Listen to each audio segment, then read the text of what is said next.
Hello and welcome back to the fourth tutorial covering how to design a basic web page for a website. In the last tutorials we've covered a lot of ground, believe it or not. It doesn't seem like much when we look at our page, but we have covered a lot of ground as far as the makeup and the necessary ingredients that go into creating a basic web page. We've covered our doc type, we've covered our HTML opening and closing tag, our opening and closing header that includes the opening and the closing head tag. We've covered including a title for our page with the opening and closing title tags. We have touched lightly on the header tag. In the corresponding videos or tutorials that I'm going to be doing later on, we'll talk more about the header tag when we're discussing how to organize our content in a coherent way. And we've covered the paragraph tag. Also, we covered the body opening and closing tag, and whenever we place anything inside those two tags, it will show up on our web page. We discussed validation. We also talked a little bit about accessibility, people with disabilities being able to correctly view and use our web page, and we included an icon where our page has been validated so that our viewers are aware that we are familiar with the standards with the W3 org. We've also visited those websites, and we learned a lot about that website that can give us a lot of information. In this tutorial, I would like to introduce you to a couple of more tags that are very common in web page design, and that is the image tag and also the link tags. So for this tutorial, you're going to need an image. Any image will do. It can have the extension of JPG, GIF, or even a PNG. So if you want to stop the tutorial, look around on your computer, just find an image. Once you find the image, go ahead and drop it into your folder that we created to contain all of our files. I've included this one,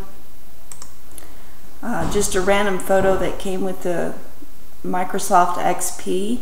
You may have a personal photo that you would like to use, which is usually best. And we'll discuss more about that as we proceed through the tutorial. So, okay, I'm going to go ahead and start the tutorial. And whenever you want to include an image on your web page, the image usually is located within the root folder, wherever your index file is located. For now, that's where we're going to locate it, so it's easily for us to link to. Once we become more familiar with links and how they work, and we build extra pages and include a menu on our page, we'll be able to go into more depth about how to set those links up. But for now, let's go ahead and include our image. And the way to do that is an opening tag with the IMG, which stands for image. And then we want to have the SRC, which represents the source. Now this is where you'll want to include the location of your image. And since we've included the image within our main folder alongside of our index page, it'll be easy for us to locate that image within our source tag here. So go ahead and type in the name of the image with the extension, whether it's JPG or if it's a GIF, or you may have chosen to use a PNG. Sometimes JPGs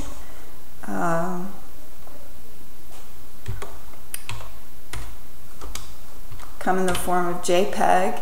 Sometimes they're just JPG, so make sure you get that extension correctly in there based on what the image has been saved in your folder as. And make sure to include your image name and extension within 2 quotation marks.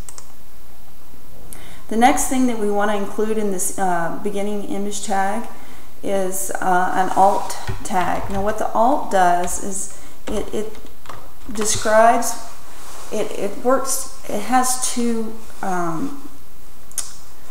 it works 2 different ways. One is it enables people with disabilities to access information about the image when their mouse hovers over it, or if they use the keyboard and navigate to the image. The alt tag, whatever you put within the alt tag, will be displayed to the person with a disability, and also it just gives you a place to describe the image and maybe give it a title.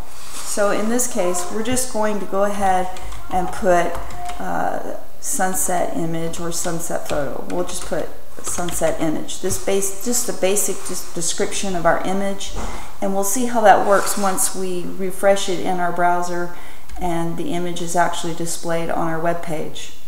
The image tag has a beginning and a closing.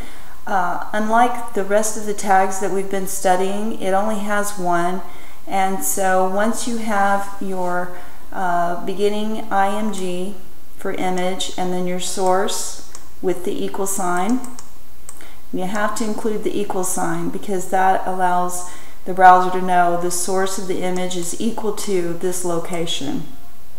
You want to make sure that you enclose that within the parentheses, and then make a space and then type the word alt with another equal sign just like in the source, and then between 2 parentheses just put a description of the image.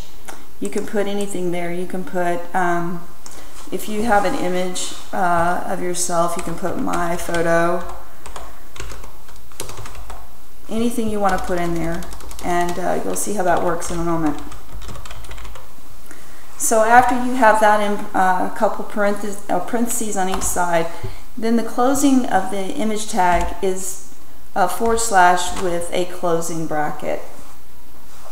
Let's go ahead and save that, and once you're ready, all you have to do is go to your folder and click on your index file, and that will open it up into your browser,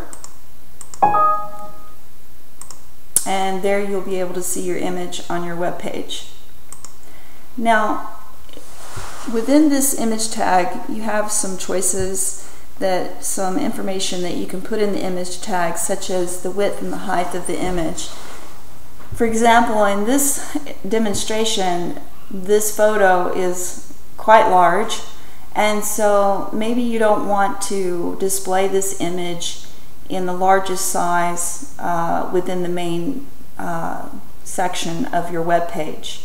Obviously this one is quite large, so we can go back into the web page, and we can just right inside the image tag itself, we'll want to include a width variable with an equal sign, and if you can set the size of this image with as small as 25 pixels.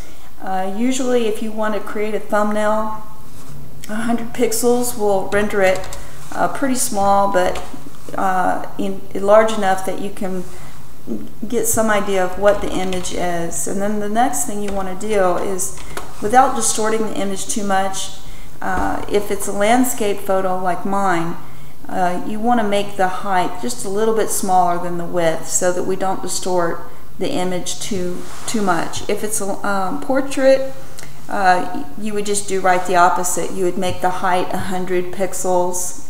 And yes, this right here represents the amount of pixels that the web page will actually display the image.